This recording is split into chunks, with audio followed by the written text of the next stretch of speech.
Good morning mga kaibigan, nandito po ako ngayon sa mga tanim na kangkong. Kuha lang po ako ng panglagay sa sinigang. Ayan, tingnan nyo po oh. Ang laki ng pakinabang nitong kangkong. Mainit na po talaga dito sa Japan ngayon, kaya tingnan nyo po yung nangyari sa mga tanim kong gulay. Mga bulaklak, ayan.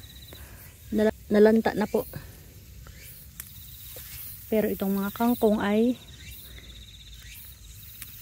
pwede pa oh, maganda pa yung dahon.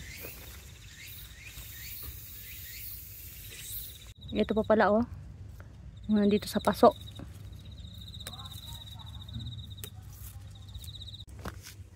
At ito na po yung nakuha ko oh. Tapos may okra na 2 piraso. Oh yun. Ano ba yan? Oh, ito. Di ba? Ang saya. Dagdag ko lang dito itong mga okra. Meron ditong mga kamatis, oh. Mga nalaglag ng kamatis. Oh. Hindi na lang itong compost, oh. Kasi hindi na yan iba na yung balat. Ito na lang yung kinuha ko para ilagay dun sa sinigang na baboy mamaya. Ito pa oh, meron. Ito mga hindi to sira oh. Pahinugin ko na lang sa loob ng bahay ito.